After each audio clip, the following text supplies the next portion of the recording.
योगी जी, आपने double engine सरकार का जिक्र किया। अखिलेश जी कहते हैं डबल इंजन क्या, अब तो इंजन एक दूसरे को नमस्ते तक नहीं करती। हाँ, देखिए, ये उनके संस्कार थे।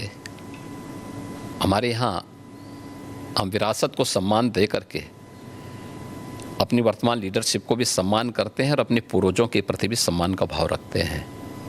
लेकिन जिनके आदर्श औरंगजेब हों तो उनका आचरण भी उसी प्रकार का जरूर होगा, और लोगों ने देखा भी अपनी आंखों से। आप क्यों कहते हैं कि उनका औरंगजेब उनके लिए आदर्श हैं? क्योंकि वो औरंगजेब को महिमा मंडित कर रहे हैं। वे सब लोग उस कैटेगरी में खड़े हो चुके हैं। उनके नेताओं ने मुंबई से लेकर के लखनऊ तक, ये सभी लोग तो महिमा मंडन करने वाले लोग हैं। तो जिनका जैसा आदर्श होगा तो वैसे ही उनका स्वयं का चरित्र भी होगा। यही तो हमारी संस्कृति भी कहती है, शिवो भूत्वा शिवम यजेत। तो जो जिसकी पूजा करेगा उस जैसा ही बनता है। हम राम को आदर्श मानते हैं, कृष्ण को आदर्श मानते हैं, शिव को आदर्श मानते हैं, उनकी पूजा करते हैं, तो स्वाभाविक रूप से उनके अच्छे गुण भी हमारे अंदर उनकी कृपा से समाहित होते हैं।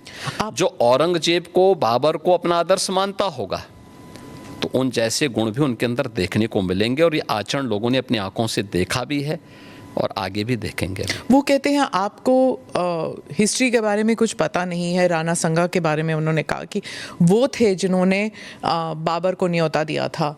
आप जानते नहीं हैं अपनी विरासत के बारे में। हिस्ट्री ये लोग जानते हैं।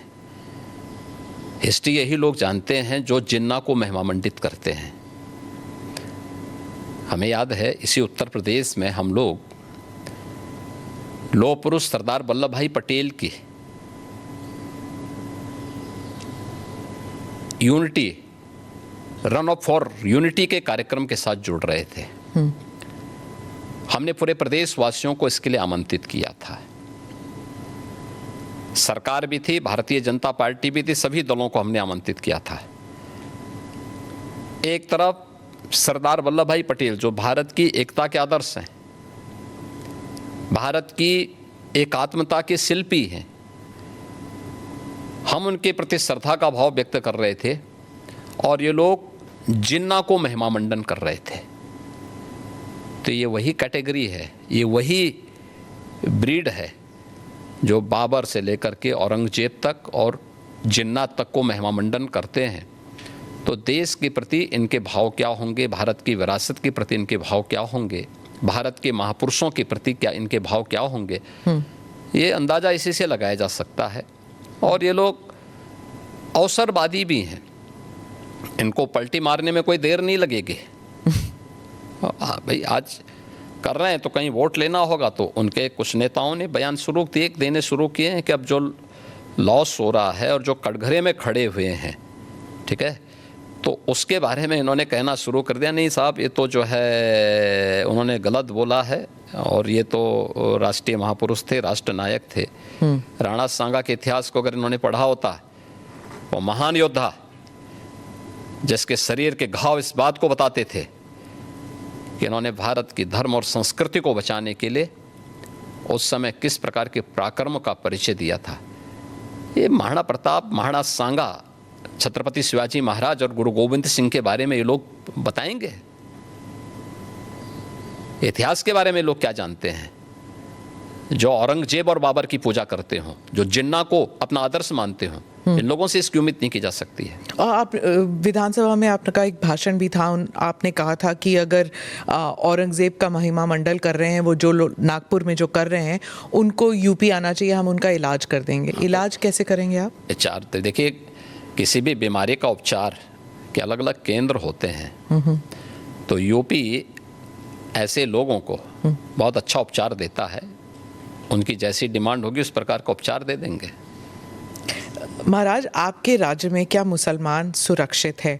क्योंकि आए दिन सनातन की बात होती है। आप योगी हैं, मुख्यमंत्री हैं, महाराज हैं, क्या हैं आप फिर? मैं एक सामान्य नागरिक हूँ, उत्तर प्रदेश का एक नागरिक हूँ, और एक नागरिक में एक योगी हूँ जो सबके सुख और सबके निरोगता की कामना करता है, सबका साथ और सबके विकास के मंत्र पर विश्वास करता है और उसी भाव के साथ हम लोग कार्य भी करते हैं।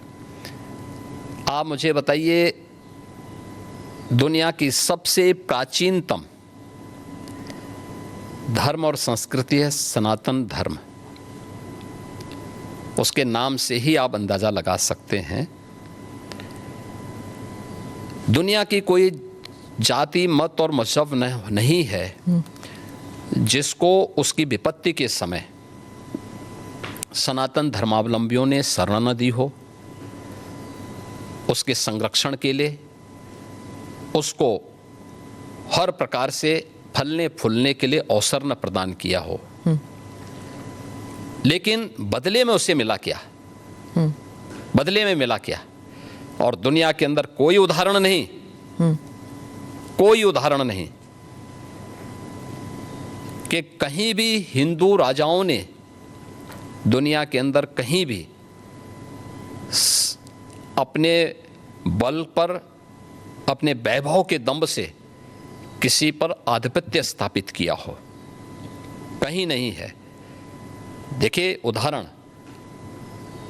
अयम निज परो वेति गणना लघु चेतसाम उदार चरितानाम तो सुधेव कुटुंबकम, इस सनातन वाक्य है। दुनिया के अंदर कोई बोलता है? दुनिया के अंदर किसी ने इसका आचरण किया? कोई नहीं किया।